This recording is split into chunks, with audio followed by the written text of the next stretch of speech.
Lección 1, Introducción a Discipulado. Buenas noches. Hola Andrés, bienvenido. Andrés, Gracias. ¿Quién es un discípulo? La palabra discípulo quiere decir estudiante, aprendiz o alumno. Alumno. El discípulo es aquel que sigue a un maestro y es enseñado por él. Confía y cree en el maestro y sigue sus palabras y ejemplo. Juan 1, 37, 38 y el 2, 11 dice, por lo tanto, ser un discípulo es estar en una relación íntima, instructiva e imitativa con su maestro, en este caso, el Señor Jesús. ¿Sigo? hasta terminar el párrafo. Ok.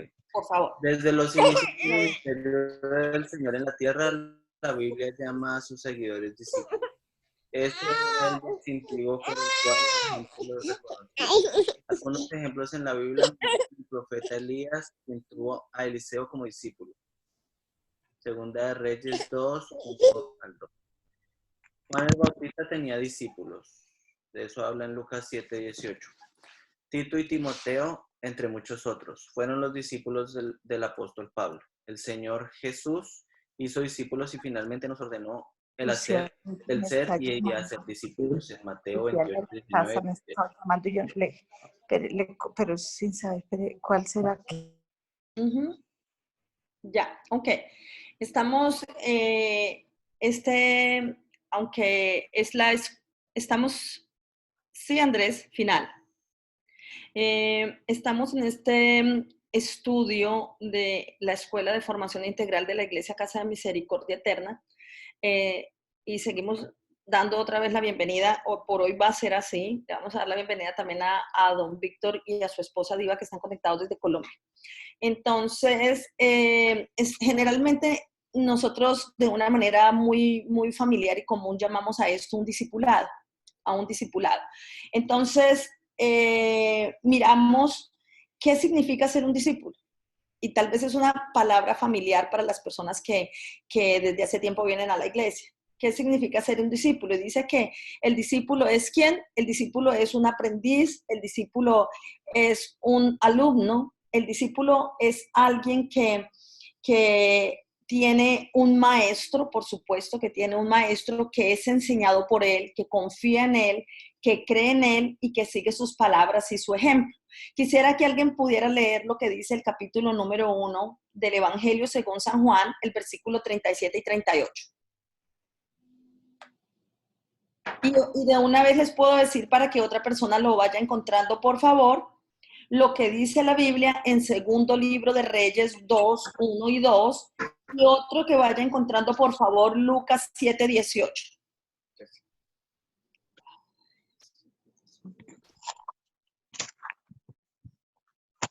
¿Qué dice la palabra del Señor? ¿Alguien tiene la primera cita de Juan? Tengo Juan el primero, verso 37 al 38. 37 y 38, léelo, por favor. Le oyeron hablar los discípulos y siguieron a Jesús. Y volviéndose Jesús y viendo que le seguían, les dijo, ¿qué buscáis? Ellos le dijeron, Rabí, que traducido es maestro, ¿dónde moras? Ok, entonces dice que lo vieron los discípulos y ¿qué pasó con ellos? Viviana, estuviste leyendo. Dice, ¿qué dice?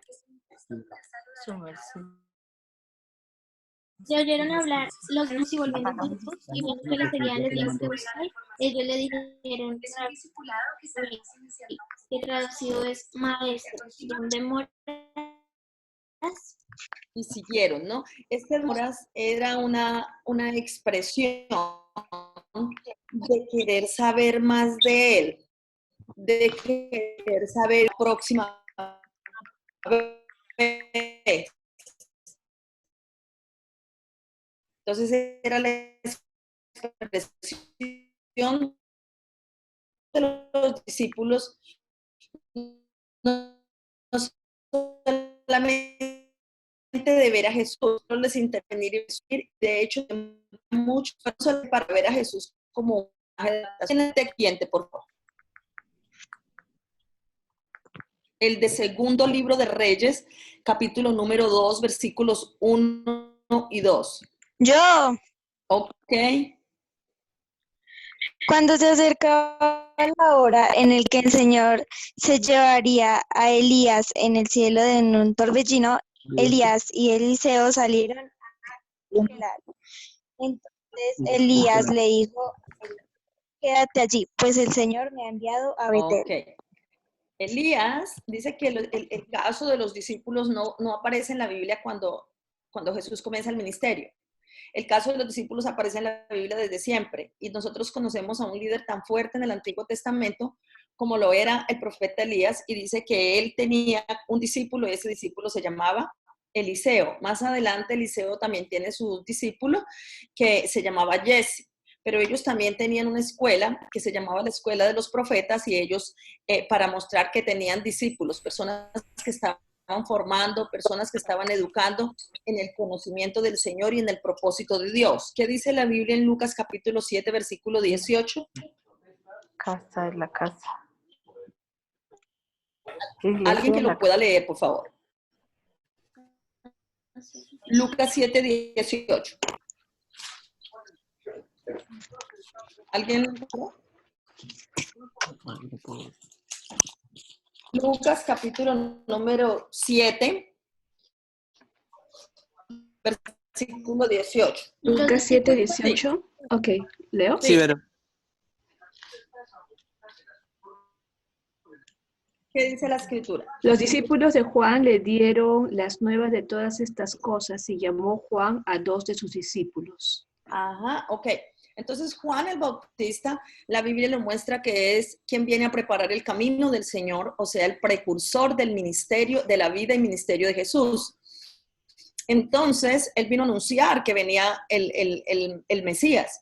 Entonces, dice que él también tenía, que Juan el Bautista también tenía discípulos. Y llegamos así hasta la vida del Señor y luego avanzamos en el Nuevo Testamento. Y en el Nuevo Testamento podemos encontrar la vida y ministerio del apóstol San Pablo, que es el mayor escritor de los libros del Antiguo Testamento, y podemos ver que él también tenía discípulos del Nuevo Testamento, entre ellos 2 discípulos muy conocidos que fueron Tito y Timoteo. Entonces, estamos nosotros mirando que la figura del discípulo no es una figura que sea nueva en la Biblia.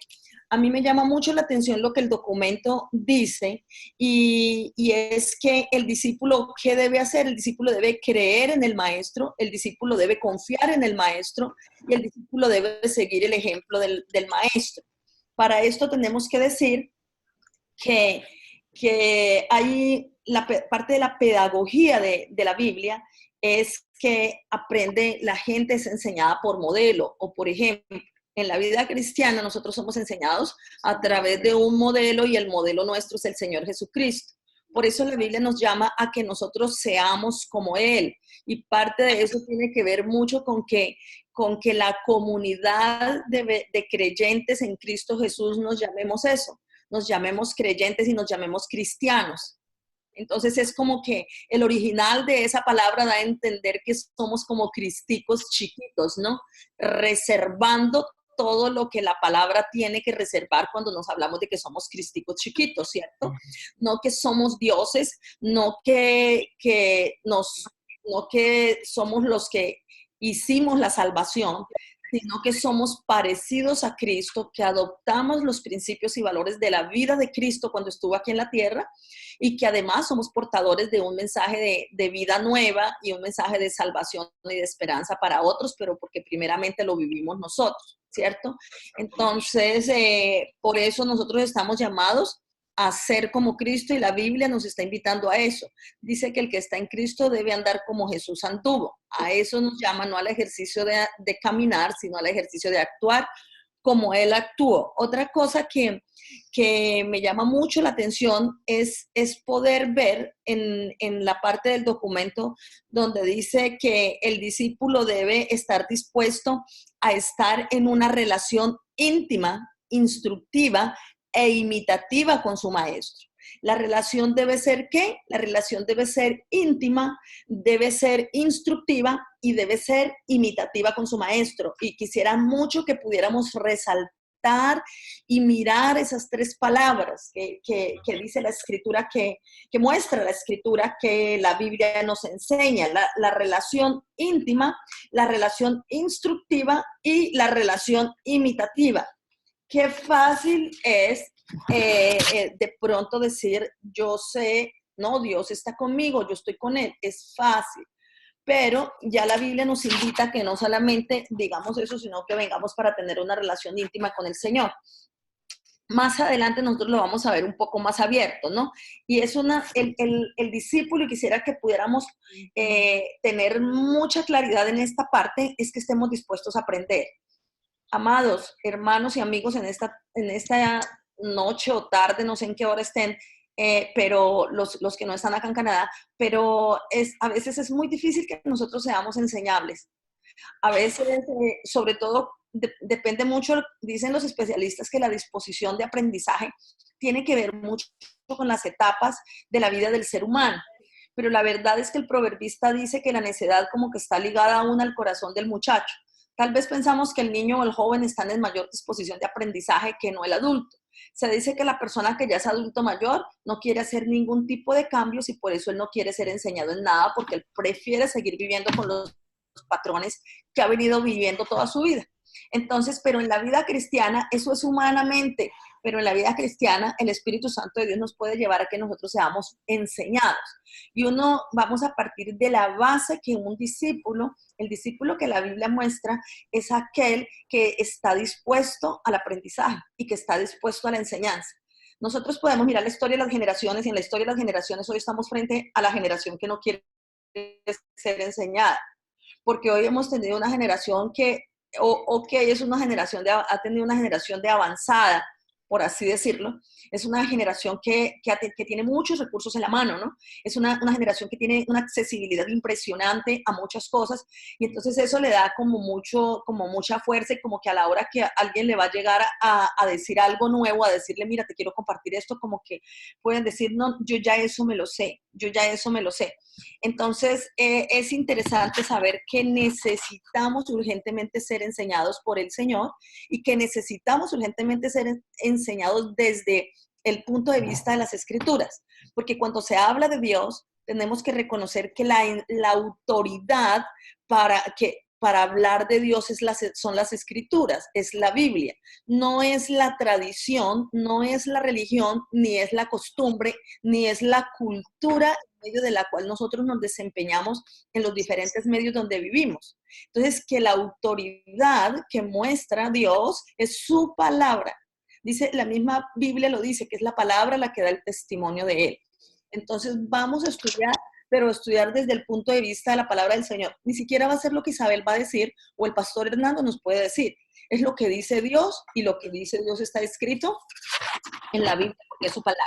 Vamos a mirar entonces bajo esta invitación, la invitación del Espíritu Santo nos regale un corazón enseñable, la invitación a que vamos a conocer sobre la relación íntima con Jesús, a tener una actitud instructiva y una decisión imitativa con las enseñanzas de la palabra de Dios. En este tiempo la generación quiere ser muy imitativa, sí es verdad, porque casi que, tal vez más en esta época que en mi tiempo, pero sí miramos como que el chico se quiere peinar como el artista de la época, de moda, quiere vestirse como el futbolista o la actriz o lo que quiera que sea de moda, los jóvenes y las jovencitas. Y de alguna o de otra manera, pues hemos pasado a imitar. Pero la Biblia sí nos invita de verdad que seamos imitadores, pero imitadores del Señor Jesús en su tiempo que estuvo acá en la tierra y en el mensaje que Él nos dejó. Vamos a pasar a leer el otro segmento del documento, y lo vamos a hacer en dos partes. Vamos a leer los dos primeros párrafos y el último lo vamos a dejar. Entonces quiero invitar para que alguien nos pueda leer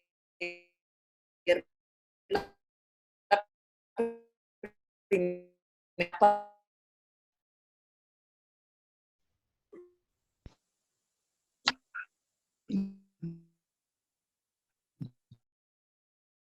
Muy bien, gracias. Jesús para él. Mateo capítulo 4, versículo 19 dice que Jesús les invitó a venir en pos de él. En todos los casos, el llamado de Jesús a sus seguidores. Fue, ajá. No, tú no. Un momentito, tú no. un momentito. Ok. De pronto, si los que no están leyendo, participando, podemos poner el silencio desde nuestros computadores.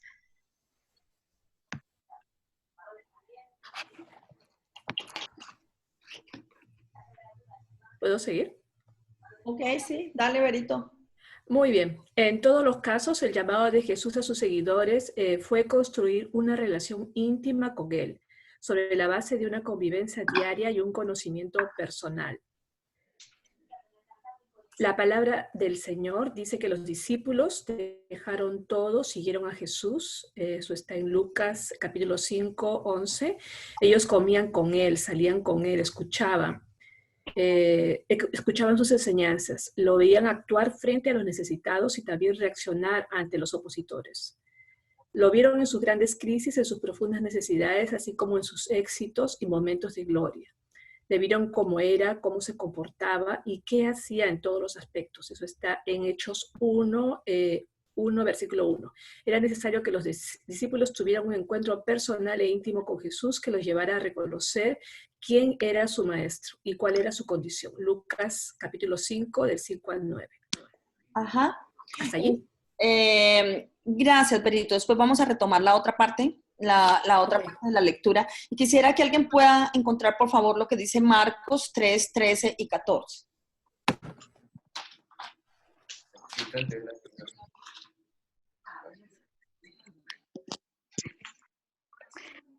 Marcos dice, después subió al monte y llamó así a los que él quiso y vinieron a él.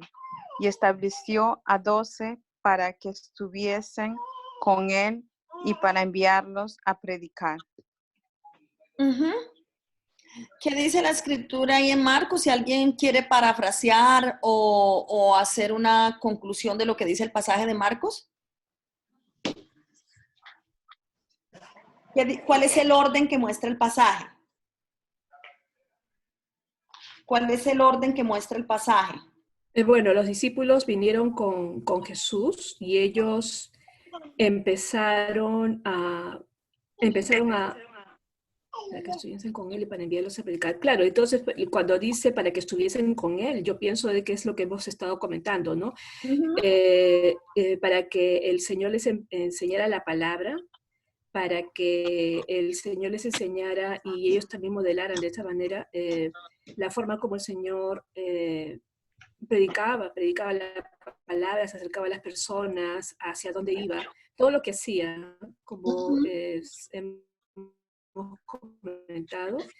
Luego ellos, el Señor poder enviarlo al mundo.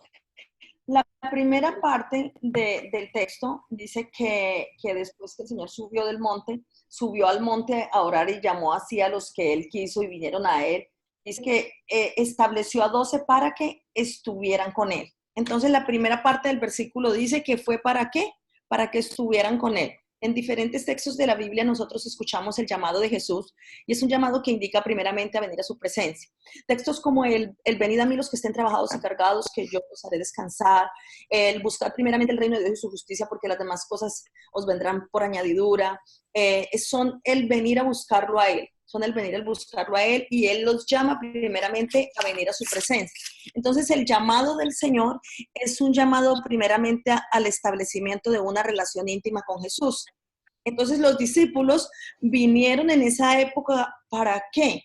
Los discípulos vinieron para venir a seguir al Señor, pero eso les incluyó algo, les incluyó venir a vivir con Él.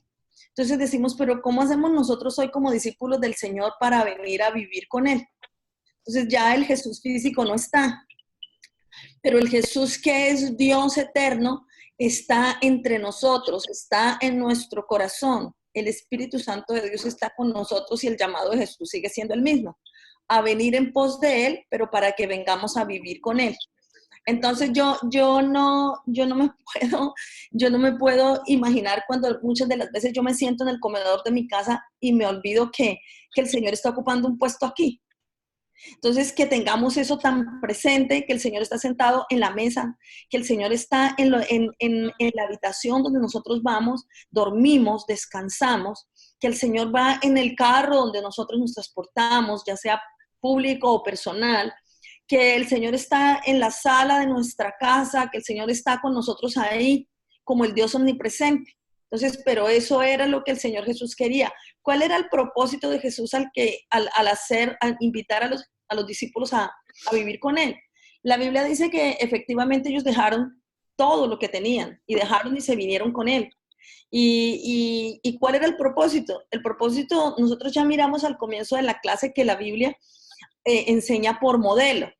Hay alguien que dice que los discípulos o los hijos o los alumnos de la clase no aprenden tanto de lo que el maestro dice, aprenden más de lo que el maestro hace. Y el propósito de Jesús era que los discípulos lo vieran a él hacer. Aunque en esto se da un conflicto fuerte porque muchas de las veces el alumno no puede llegar a entender el por qué o el para qué pueden llegar a suceder estas cosas. Están pasando ciertos acontecimientos. Y en los discípulos de Jesús se dio ese factor. Los discípulos no entendieron muchas de las cosas que Jesús dijo, ni por qué, ni para qué las decía. Pero lo que sí fue bien real es que ellos vinieron y vieron a Jesús en todo lo que está diciendo el documento.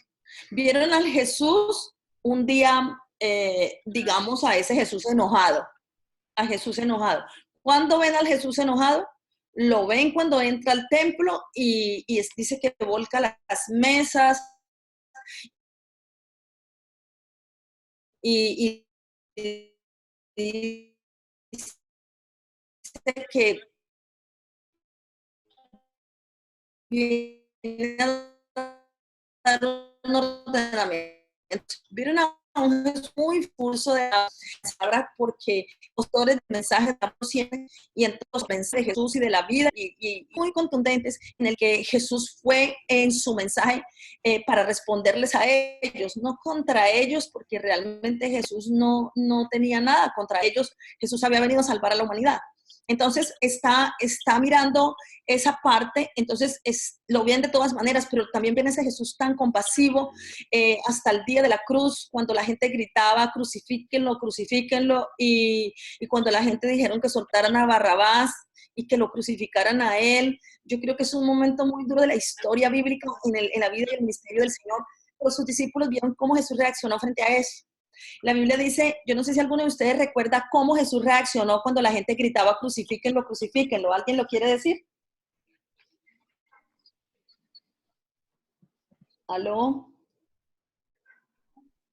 ¿Aló? ¿Alguien quiere participar? ¿Cuál es la pregunta, por favor? ¿Alguien recuerda cómo reaccionó Jesús en el momento que estaba en la cruz del Calvario y la gente gritaba, crucifíquenlo, crucifíquenlo? Efraín, ¿quiere decir? El Señor decía... El Señor, el Señor llegó a decir, Padre, perdónalos porque no saben lo que hacen. Su actitud era una actitud totalmente humilde y sobre todo de amor y de perdón, ¿no? Sí, señoras. La expresión de Jesús es una oración. Esa es una oración. La oración de intercesión de Jesús en la cruz en favor de los que querían los que habían hecho la peor expresión contra él, ¿cierto? Los que podrían ser considerados opositores o enemigos del Señor. Jesús está haciendo una oración intercesora en favor de ellos. Cuando uno piensa en esa reacción, uno tiene que reflexionar un poco y decir, ¿cómo reaccionamos nosotros frente a aquellas personas que son como nuestros enemigos? Estaba antes de avanzar, Efraín me estaba levantando la mano. No sé si es que quería decir algo o preguntar algo. Bueno, es una pregunta fuerte, ¿no? ¿Cómo reaccionaríamos nosotros frente a aquellas personas que son nuestros enemigos, ¿no?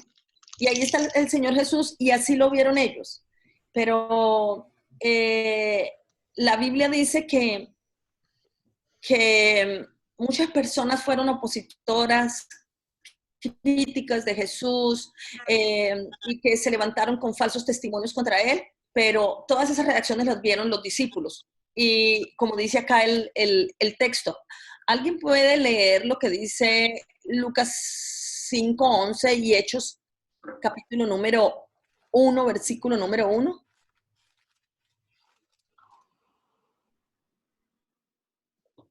Lucas 5:11 dice, y cuando trajeron a tierra las barcas, dejándolo todo, les siguieron.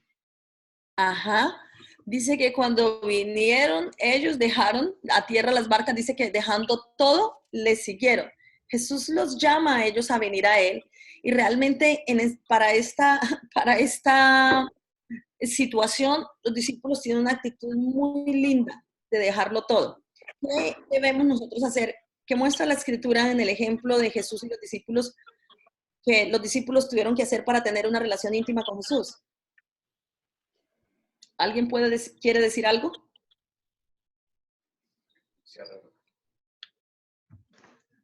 Ustedes están muy calladitos. Y como están con las cámaras apagadas, yo no sé si es que están por allá comiendo A ver, algo. niña, repíteme. No sé. Repíteme la pregunta. El poder mirar que cuando los discípulos, dice la Biblia, que dejaron todo y le siguieron, ¿a qué está refiriendo la palabra de Dios con esto? Está tan caliente que me da miedo que se reviente el celular. ¿A qué puede estar refiriendo la palabra del Señor cuando dijeron que los deje?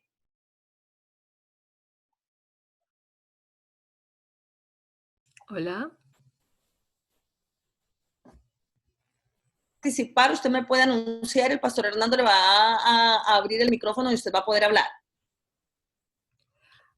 ¿A qué puede estar haciendo referencia la Biblia cuando dice que los discípulos dejaron todo y le siguieron? Dice, vení. Sí, dígame. Sí, Berito.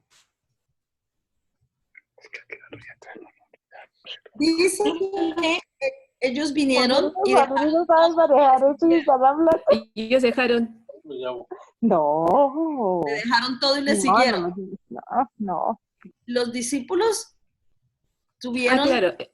Claro, ¿sí? dejaron todo, dejaron su vida, dejaron... lo que pasa es que dejaron su familia simplemente para vivir al servicio de Jesús y aprender, porque pienso que ellos reconocieron que Él era Jesús. Ajá. Ellos dejan todo lo que estaban haciendo. ¿Qué dejaron? Dejaron el proyecto que ellos tenían, dejaron el Totalmente. proyecto personal, dejaron Sí. el propósito, pero lo primero que hacen, que se da en esta parte, es la decisión, el poder de la decisión. Los discípulos dejaron todo y lo siguieron. El tema era tomar una decisión firme de seguir al Señor. Y ellos tomaron la decisión firme. No se puede ser discípulo de Dios, del Señor Jesús, si nosotros no tomamos una decisión firme para seguirlo. Hay una cuestión que está haciendo como la barca, nuestra vida como la barca, pero si nosotros estamos anclados a algo, es muy difícil que esa barca vaya para bogar mar adentro. ¿Por qué? Porque hay cosas que están anclando nuestra vida atrás, que no nos quieren dejar seguir a Jesús. Entonces, ellos dijeron eso, dejaron todo lo que tenían y ellos siguieron a Jesús y tomaron la decisión firme y fuerte y contundente de seguir a Jesús por encima de todo lo que pudiera llegar a pasar.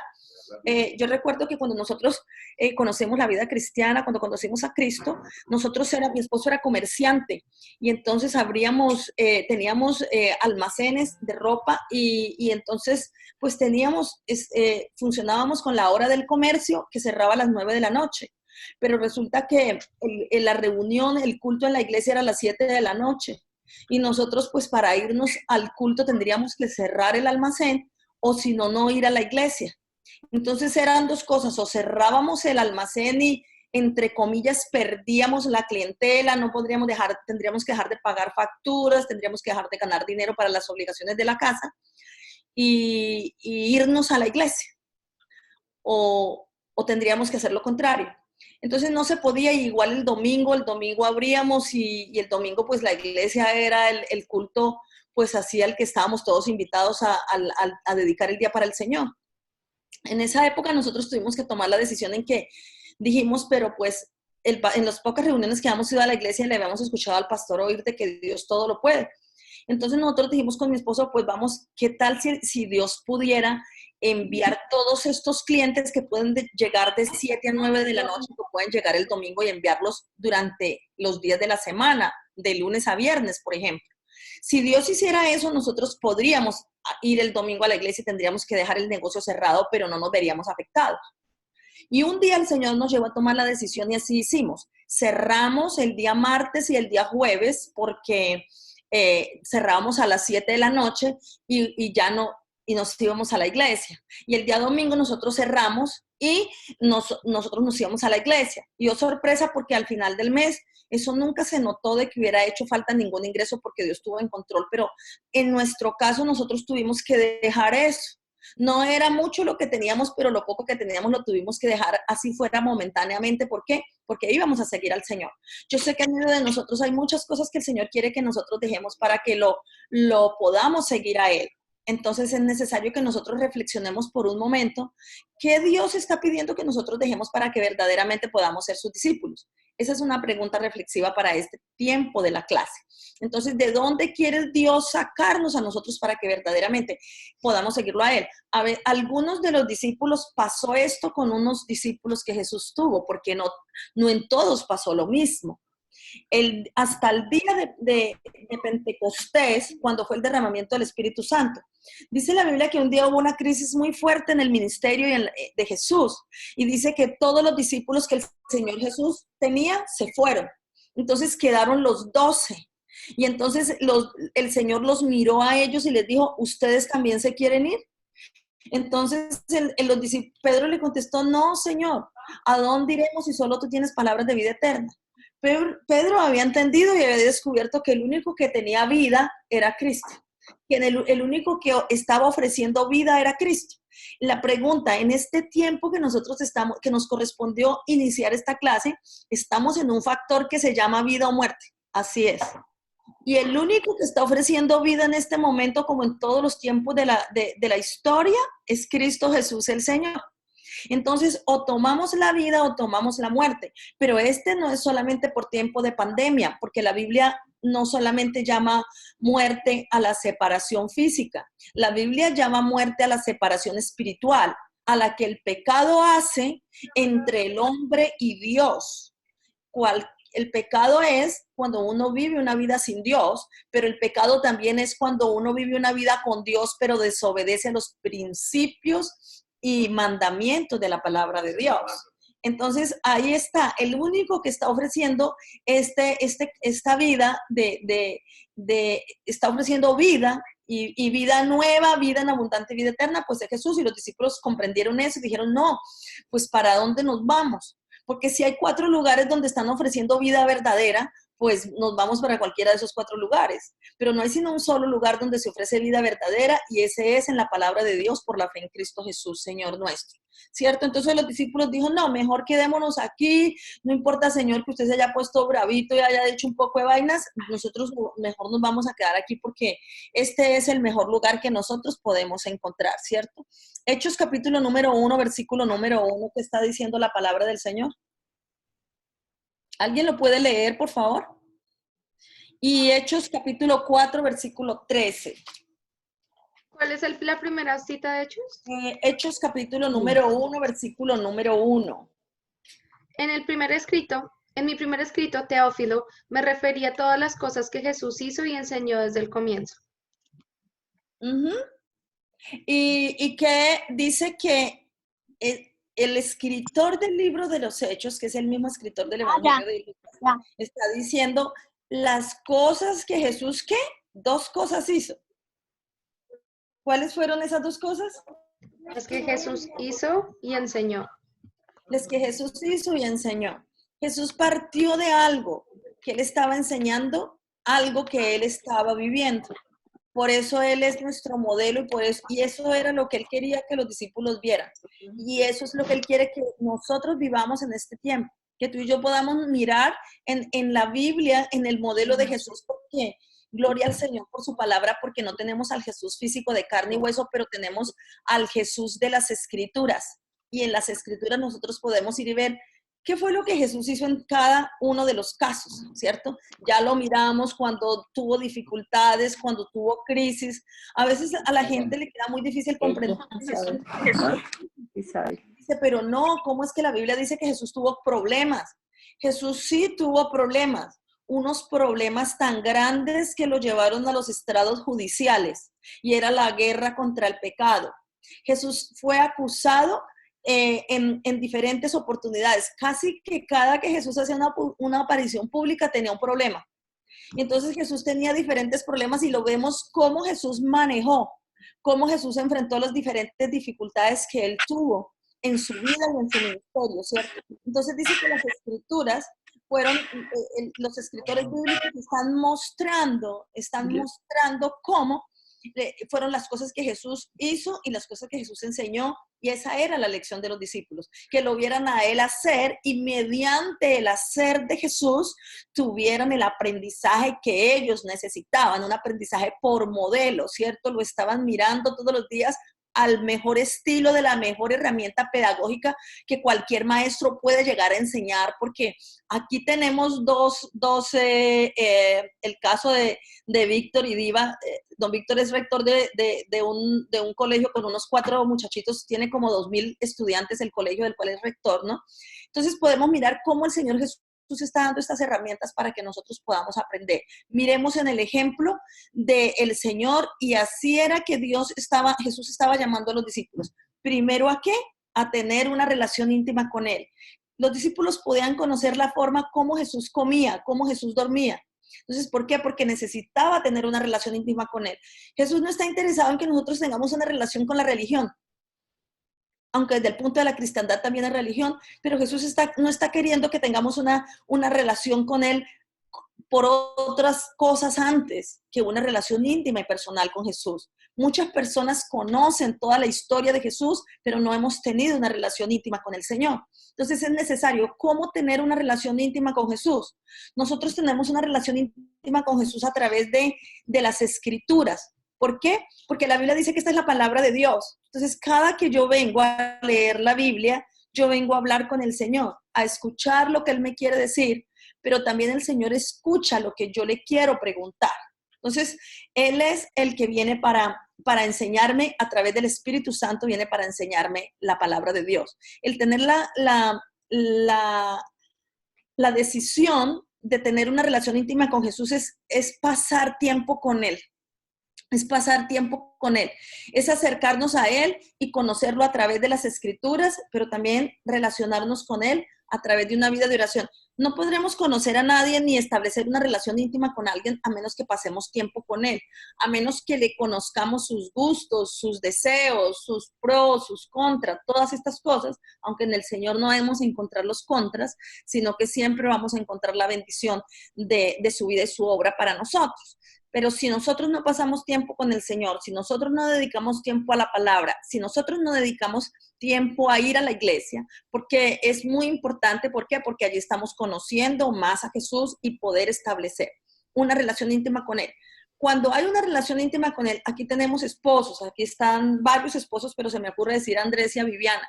Entonces, si hiciéramos un ejercicio y le preguntáramos a Andrés, ¿cuál es la bebida favorita de Viviana? Entonces, ¿quién sabe eso? Y le pudiéramos decir, ¿cuál es a Viviana, cuál es el hobby de Andrés? ¿Cuál es su deporte favorito? Si a mí me preguntan, yo conozco a Andrés, a Viviana, y los amo como a todos los que están en esta clase, pero yo no sé cuál es la bebida favorita de Andrés. Quizás otra persona lo pueda saber, pero yo no sé si de pronto si le pregunto a Lisset, quien ha tenido una relación más cercana con ellos, o al pastor Hernando, qué sé yo, puedan ellos decir cuál es la bebida favorita de Andrés, pero yo no. Entonces yo lo voy a saber porque yo lo voy a investigar, yo lo voy a preguntar porque yo necesito crecer en la relación con Andrés, porque yo lo amo. Entonces yo necesito conocer más, necesito crecer en relación con Viviana. Entonces necesitamos hacer eso con el Señor. ¿Qué quiere Dios que yo haga? Yo necesito saber qué quiere el Señor que yo haga en los diferentes en las diferentes situaciones. ¿Qué dice la última parte de ese párrafo? Si alguien lo quiere leer, y no sé si alguien tiene alguna pregunta hasta estas alturas de la clase, si alguien quiere hacer una pregunta, la puede hacer, o si alguien quiere opinar algo, en fin, estamos aquí dispuestos. Ella cobijita en lugar de traer. Y es la cosa montonita y pues yo fui muy a rotar a mi esposa, pero no. ¿Sí? Dígame otra cosa porque esa no la entendí mucho. Que me mandaron a traer una cobija, Chabel. Bueno, por favor, vaya la hace. Dígame alguien si quiere hacer una pregunta. Mandaron a traer una cobija. Acabamos de abrir los micrófonos, entonces sabemos que estamos en la clase para que podamos compartir así. Bueno. ¿Alguien quiere leer lo que dice Hechos 4:13, por favor? Sí, entonces viendo el denuedo de Pedro y de Juan, y sabiendo que eran hombres sin letras y del vulgo, se maravillaban y les reconocían que habían estado con Jesús. Me gusta eso mucho. ¿Qué le reconocía a la gente, a los discípulos? A mí también. Que habían estado con Jesús. Este es un tiempo en el que la primera iglesia de la que habla la Escritura, la primera iglesia del siglo I, acaba de pasar la ascensión del Señor y acaba de pasar el derramamiento del Espíritu Santo de Dios y acaban de salir los discípulos ya empoderados y llenos del Espíritu Santo y empiezan a pasar muchos milagros, señales, prodigios y maravillas a través de las manos de los discípulos, al punto que dice la Escritura que la gente sacaba a los enfermos para que a lo menos la sombra de Pedro pasara y sanara a los enfermos. Pero también hubo una oposición muy, muy fuerte, los encarcelaron, hubo una persecución muy, muy fuerte. Pero dice que la gente les reconocía que eso que en ellos había tan grande, tan fuerte, cómo lo adquirieron, cómo lo compraron, cómo aprendieron ellos el denuedo tan impresionante, como ellos empezaron, unas personas que eran pescadores de hombres, que eran hombres sin letras, no analfabetas, sino que eran hombres sin títulos profesionales, es lo que quiere decir la Escritura. Dice que ellos vinieron ¿para qué? Y dice que vinieron y hablan y dan unos discursos que aún fueron llevados ante las altas autoridades del gobierno romano, y muchos de ellos hicieron unas fuertes y contundentes declaraciones, pues que la gente se quedaba muy impresionada, ¿no? Y dice, bueno, ¿y esta gente de dónde salió? ¿A qué universidad fue? ¿Cómo fue que lo aprendieron? Ellos venían del discipulado con Jesús, amados hermanos. Vinieron del discipulado con Jesús, y la Biblia dice que les reconocían era que habían estado con Jesús. Necesitamos estar con Jesús, y que la huella de Jesús se impregnó en los discípulos, y eso fue lo que ellos salieron a mostrar. Entonces, esta sería el discípulo. Los discípulos hicieron lo que sería la más impresionante asociación que se puede hacer en la tierra, es que se asociaron con Cristo. Vamos a mirar el otro párrafo y ya vamos a leer algunos textos de este párrafo, Lucas capítulo número 14, versículo 25 al 27. El costo del discipulado. Jesús es claro y les dice, ok, yo les estoy llamando a venir a mí, pero Jesús es claro y les dice todo lo que iba a pasar, pero no los deja sin que sepan el costo del discipulado. Siempre que nosotros podemos ver, como lo dice el escrito aquí, que ya no lo vamos a leer por cuestiones de tiempo, pero usted lo va a poder leer en su casa. Entonces, ¿qué dice la Escritura? La Biblia dice que el Señor Jesús les dijo que les iba a hablar del costo del discipulado. ¿Cuál fue el costo del discipulado que les dijo el Señor Jesús? ¿Alguien quiere leer lo que dice la Escritura? Lucas 14, 25. ¿Qué dice Lucas 14, 25? Mateo 16, 24 también está teniendo este mismo texto. Lo voy a leer. Ok, Lucas 14, 25 dice, Lucas 14, 25 dice, grandes multitudes iban con él y volviéndose les dijo, Jessy, si alguno viene a mí... ¿Hola? Sí, Gabrielito, sigue. Ok, si alguno viene a mí y no aborrece a padre y madre, y mujer, e hijos, y hermanas, No, yo y lo tengo hermanos, y pagado. aún también su propia vida, no puede ser mi discípulo. Si alguno no deja o aborrece, ¿qué? ¿Quiere recordar alguno? ¿Alguien quiere recordar? Y no aborrece a su padre, y madre, y mujer, e a su hijos, y hermano. hermanos, y hermanas, Impresionante y eso. aún también a su propia vida. Ujú. Es decir, el que no lo deja todo, no va a poder ser, ¿qué? Discípulo. Ahora, ¿está alta la exigencia? ¿Es alta la exigencia?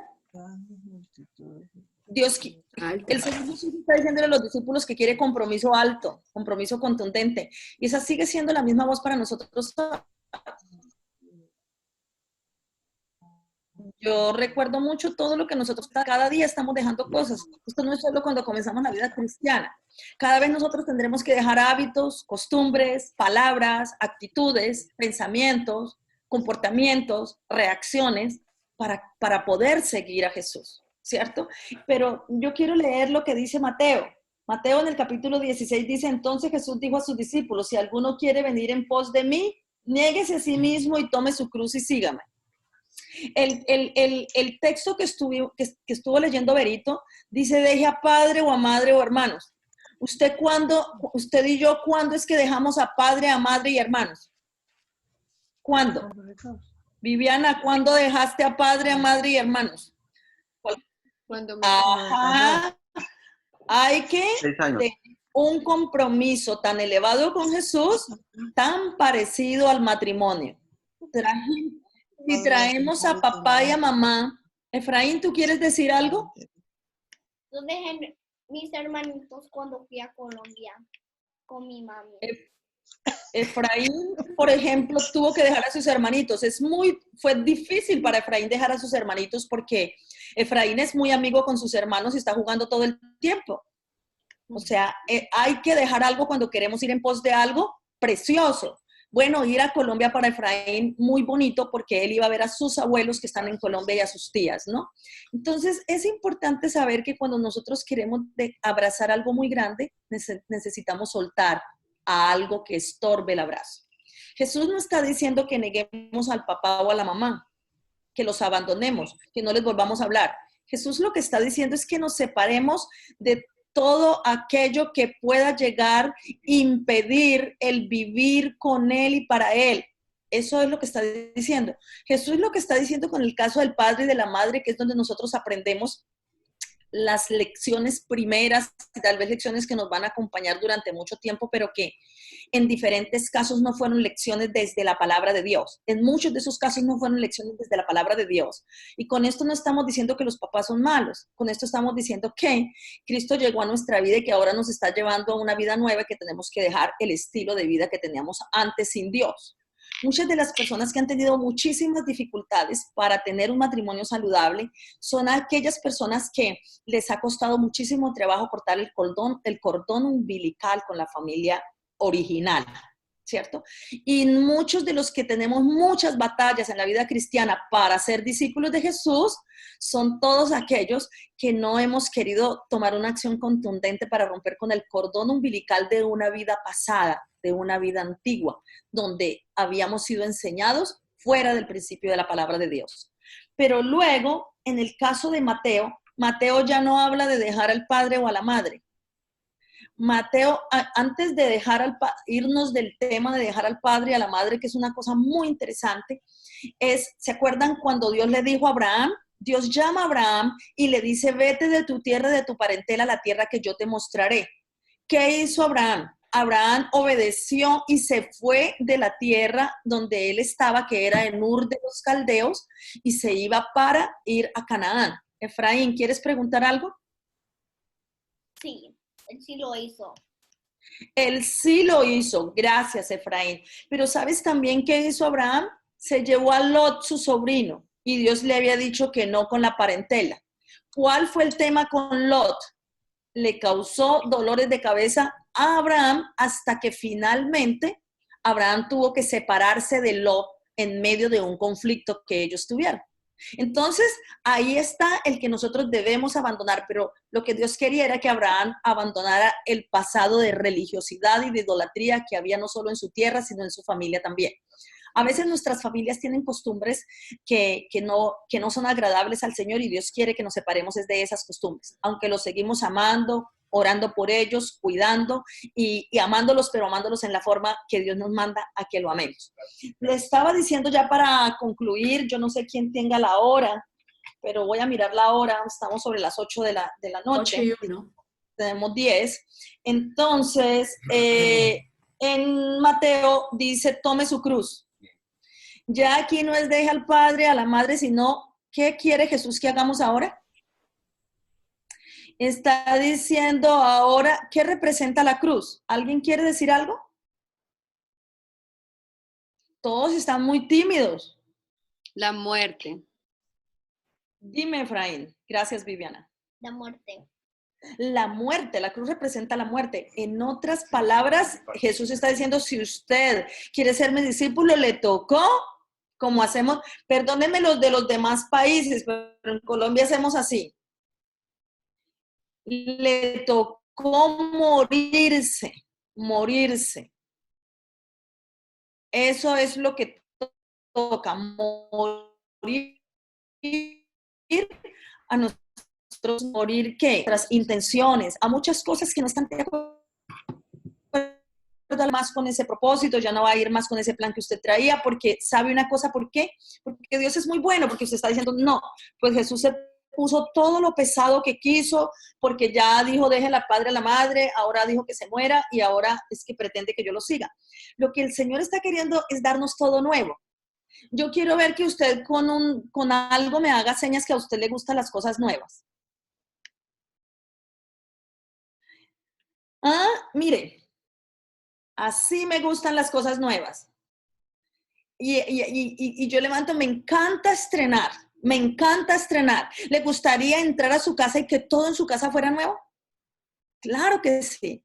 ¿Sabe una cosa? Por eso es que Jesús está diciendo no se traiga nada viejo, porque en esta casa donde usted va a vivir, con este papá, con esta familia nueva, usted va a tener también todo nuevo y todo de buena calidad. Por eso el llamado del Señor es a tener una vida nueva. Si usted y yo queremos ser los discípulos del Señor, ¿qué vamos a tener que hacer? Vamos a tener que tener un corazón enseñable. Amén. Vamos a tener que aprender bajo el modelo de Cristo. Vamos a hacer una recapitulación de la clase.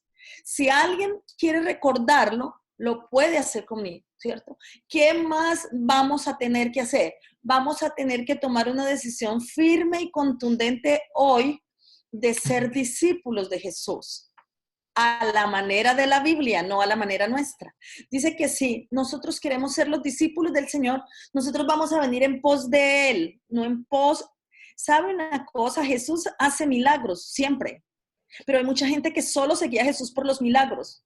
Dice la Biblia que hubieron 10 leprosos y que el Señor Jesús los sanó a los 10 y se devolvió uno. Y cuando se devolvió uno le dijo, gracias Señor por sanarme. Jesús le dijo, ¿no eran 10?